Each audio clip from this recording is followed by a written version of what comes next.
అందరికీ నమస్కారం అండి. నేను ఈరోజు ఈ వీడియోలో శ్రీ సాయి సచ్చరిత్రలోని రెండవ అధ్యాయాన్ని చెప్పబోతున్నాను.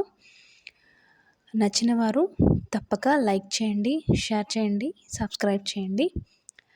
ఈ సాయి సచ్చరిత్ర హేమట్ పంత్ గారిచే రచించబడిందండి. ఇక మనం అధ్యాయంలోకి వెళ్దాము. ఈ అధ్యాయంలో హేమట్ పంత్ గారు సాయిబాబా జీవితాన్ని వ్రాయడానికి ఎలా ప్రారంభించారు అని, ఆయనకు బాబా ఎలా ప్రేరణ ఇచ్చారు అని, మరియు గురువు అవసరాన్ని ఎలా తెలియచేశారు అనేది వర్ణించబడింది.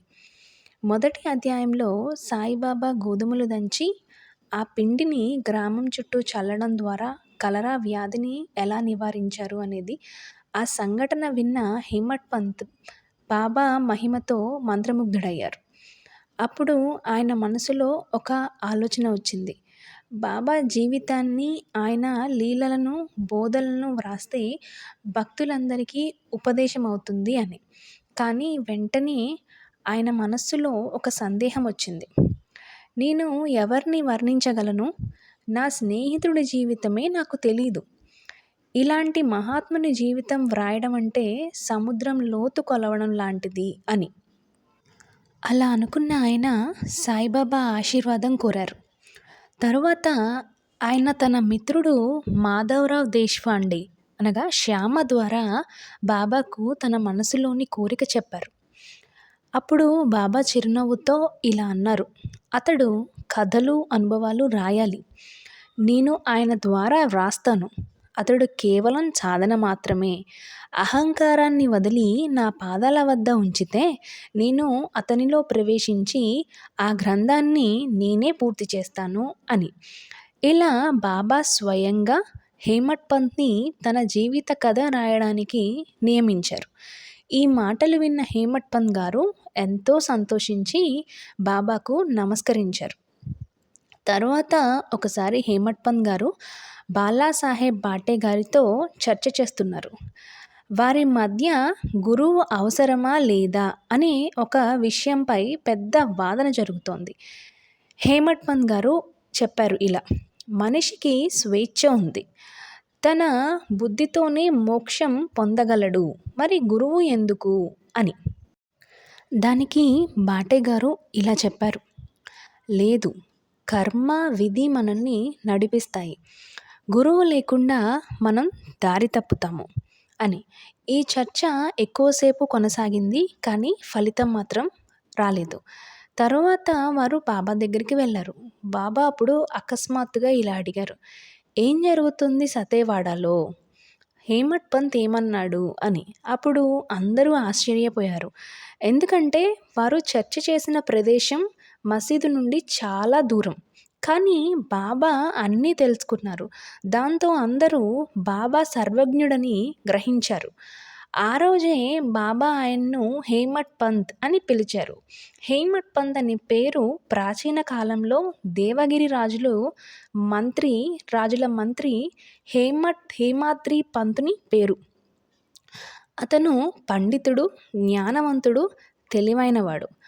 బాబా ఆ పేరుని ఇవ్వడం ద్వారా ఆయనలో ఆ గుణాలు కలగాలని ఆశీర్వదించారు. అది ఆయనకి వినయాన్ని నేర్పడానికి కూడా ఒక సూచన. తర్వాత బాబా గురువు ప్రాముఖ్యతని ఇలా వివరించారు. ఒకసారి కాకాసాహెబ్ దీక్షిత్ బాబాను అడిగారు, బాబా ఎక్కడికి వెళ్ళాలి?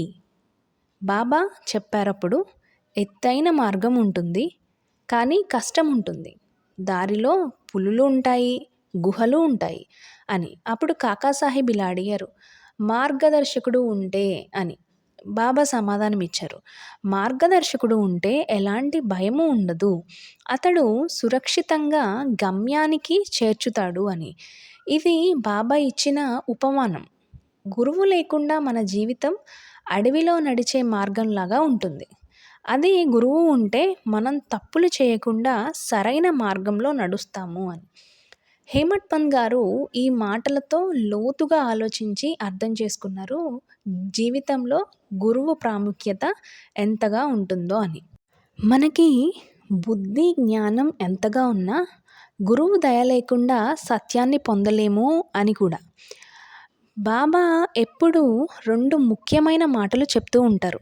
అవి ఏవనగా శ్రద్ధ, సబూరి అని. ఇవి మన ఆధ్యాత్మిక జీవితానికి మూలాధారాలు. శ్రద్ధతో గురువుపై విశ్వాసం ఉంచాలి. సబూరితో కష్టాల్ని భరించగలగాలి అని. సాయిబాబా మనల్ని స్వయంగా కాపాడతారు. ఈ గుణాలు ఉంటే అని ఎప్పుడూ సాయిబాబా చెప్తూ ఉంటారు.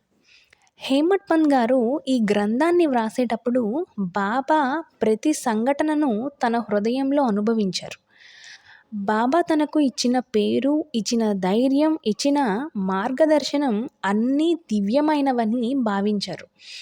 ఈ అధ్యాయం అంతా ఒకే సందేశం ఇస్తుంది. అది ఏదనగా గురువుని నమ్మి అహంకారాన్ని వదిలి భక్తి, విశ్వాసం, సహనం కలిగి ఉండాలి అని. అప్పుడు సాయి కృప మన జీవితాన్ని దివ్య మార్గంలో నడిపిస్తుంది అని. ఇక్కడితో రెండో అధ్యాయం పూర్తయిందండి. ఓం శ్రీ సాయినాథాయ నమః. అందరికీ ధన్యవాదాలు. సర్వే జన సుఖినో భవంతు.